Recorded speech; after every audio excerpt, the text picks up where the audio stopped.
जय कार्ड सिद्ध। देखो क्या होता है महाभारत युद्ध। महाभारत युद्ध के बारे में हम सब जानते हैं कितना बड़ा महाभारत युद्ध हो गया और उसमें 18 अक्षणी सैनिक मारे गए। और मैंने हिसाब करके बताया था 18 अक्षणी यानी लगभग 40 लाख लोग मारे गए थे। तो अभी क्या हो गया, ये युद्ध होने के बाद श्री कृष्ण भगवान तो घर आए हैं और बार बार रुक्मिणी माता उससे पूछ रही है कि तुमने क्या किया ये सब। तुम भीष्म पितामह को मारा, द्रोणाचार्य को मारा, हाँ कर्ण को मारा, अब ये क्या क्या इतना ही देखो भीष्म पितामह जैसे आदमी को तुम मारते हैं, हाँ द्रोणाचार्य जैसे गुरु को भी तुमने आपने मार दिया, हाँ कर्ण दानवीर कर्ण उसे भी आपने मार दिया। अब ये क्या क्या आपने ये क्या न्याय संहिता होगी क्या। अभी ये जब भी बार बार रुक्मिणी माता उससे पूछने लगी तो ठीक है, अभी देखो ये सब बातें हैं तो उसका कुछ विश्लेषण करना तो आवश्यक था।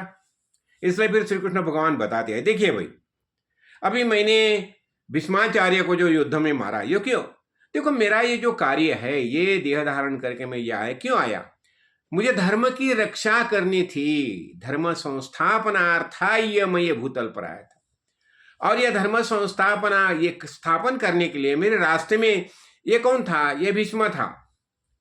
भीष्म पितामह थे, द्रोणाचार्य थे, कर्ण भी था।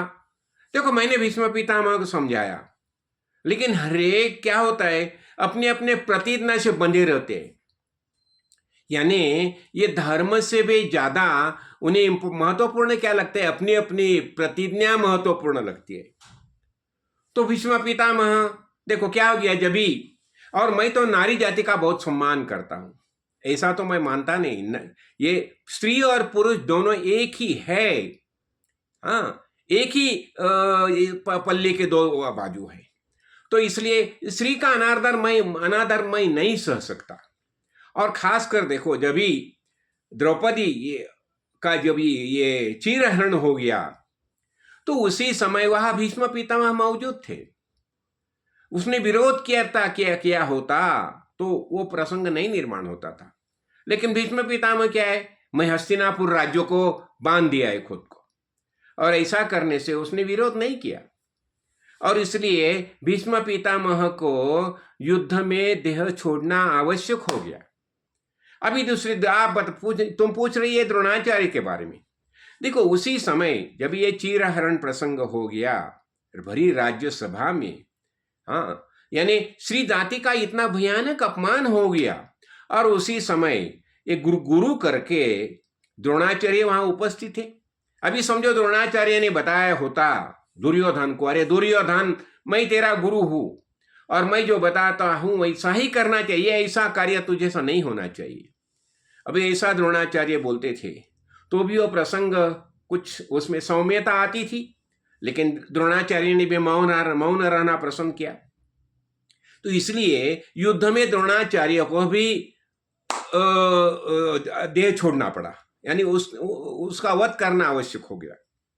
अभी तुम कर्ण के बारे में बताती है, कर्ण ठीक है मैं मानता हूं कि कर्ण दानवीर था, बलवान था, महापराक्रमी था, सब अच्छे अच्छे गुण उसमें थे।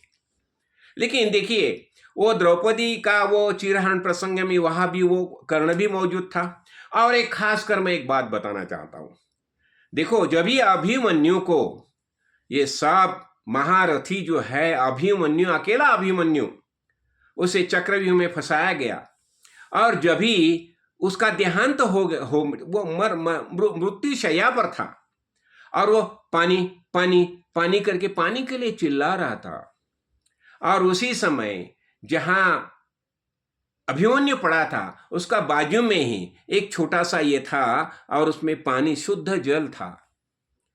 यदि कर्ण चाहता था तो वो जल उसे पिला सकता था, लेकिन दुर्योधन क्या चाहता था, दुर्योधन चाहता था कि अभिमन्यु का मृत्यु बहुत बुरी तरह से होना चाहिए, उसे मैं खत्म ही करूंगा। और ये दुर्योधन बाजू में है करके कर्ण ने उसे पानी भी नहीं पिलाया। उसे लगा कि मैं पानी पिलाऊं तो ये दुर्योधन क्या बोलेगा। तो इसीलिए देखो ये भी कर्ण का दोष था। यानी कि हमने अनेक गुण होते हैं, अनेक गुण होते हैं, लेकिन एक दोष रहेगा ना तो भी मृत्यु सदृश पीड़ा दे सकता है। तो अभी देखा तुमने, मैंने भीष्म को मारा, क्यों मारा, द्रोण, कर्ण, यही सब बातें हैं। और ये धर्म के लिए अनुकूल थी, इसने मुझे उन्हें मारने की आवश्यकता थी। हो गया तुम्हारा समाधान। जय कार्ड सिद्ध, जय कार्ड।